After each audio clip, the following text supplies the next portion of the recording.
ini kita akan melanjutkan kuliah kita, yaitu Wiki 7 Non-Destructive Testing. Minggu yang lalu sudah saya jelaskan mengenai pengujian visual, juga pendahuluan mengenai entity. Nah, sekarang kita akan lanjutkan ke materi berikutnya, yaitu mengenai liquid penetrant testing.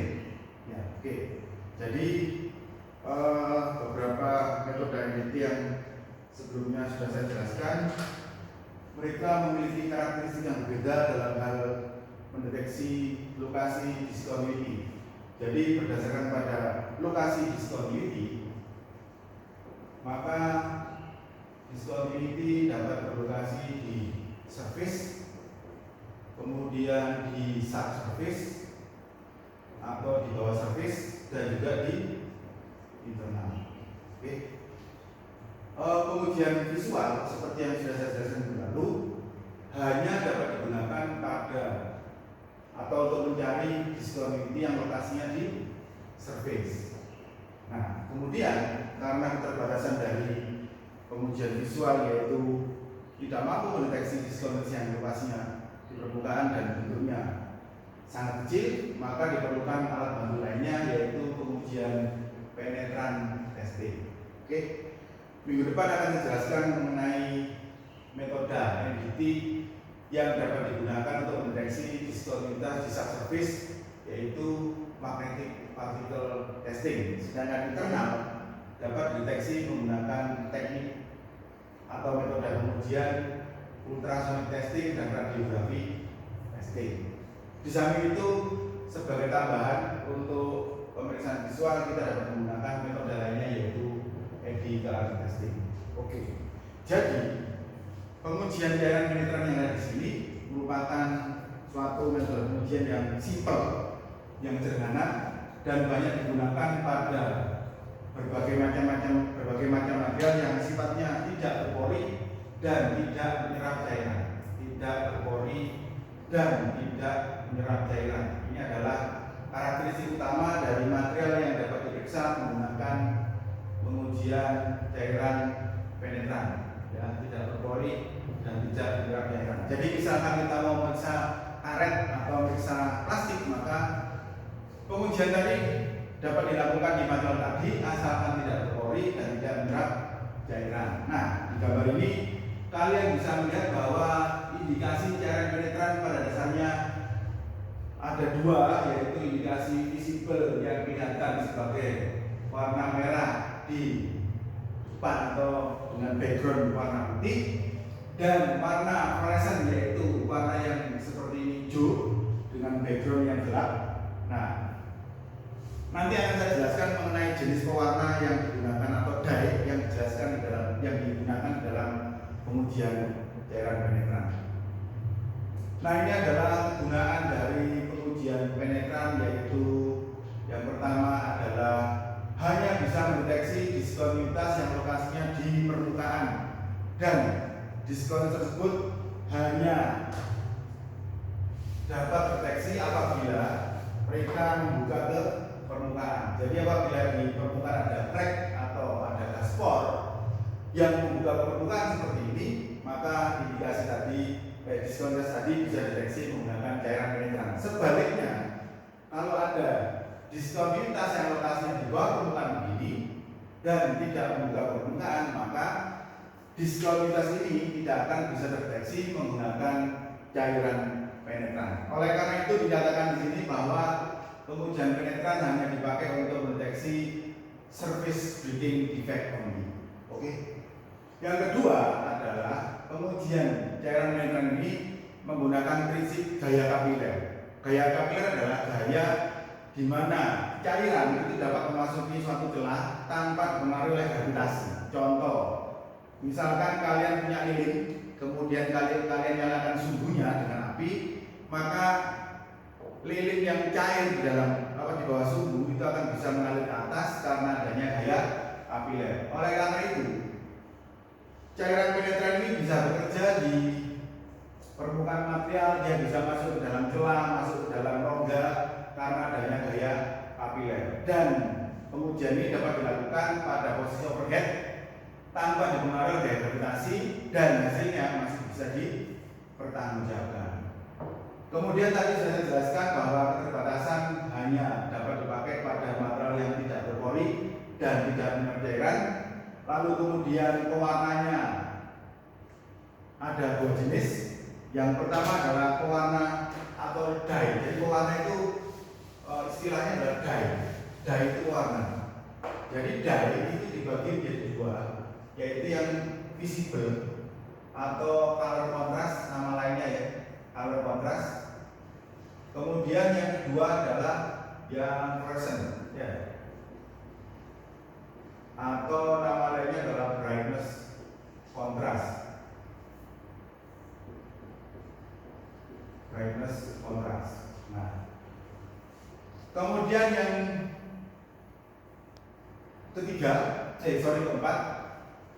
kelima adalah dapat terjadi atau dapat dibeli dalam bentuk water washable yang bisa dibilas dengan air. Lalu ada yang namanya solvent mobile kontras, ini warna ya. Kemudian yang warnanya itu fluorescent. Kemudian ada lagi yang jenis terakhir yaitu PE.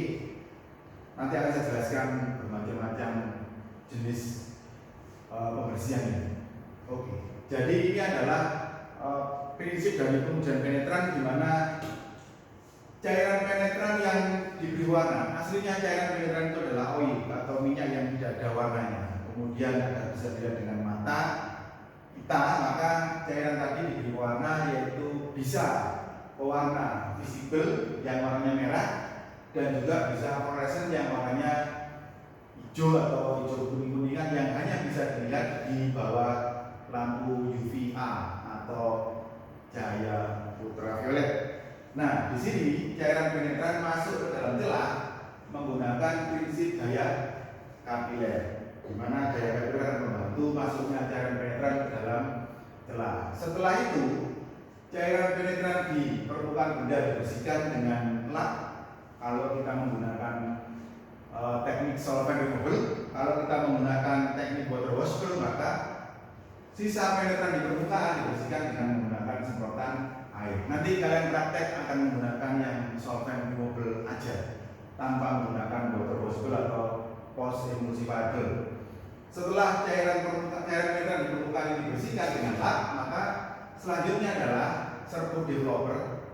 Serbu developer diaplikasikan yang fungsinya adalah untuk pertama sebagai background pengontras atau contrasting background. Jadi ini adalah fungsi dari developer. Developer itu adalah serbuk berwarna putih yang dapat diaplikasikan secara kering maupun dicampur dengan cairan, bisa air, bisa oil. Fungsi developer adalah sebagai contrasting background ya. Jadi karena penetran itu cairannya berwarna merah atau fluorescent, maka cairan tadi akan lebih kontras dengan permukaan yang warnanya putih. Kemudian fungsi developer yang lainnya adalah sebagai blotter.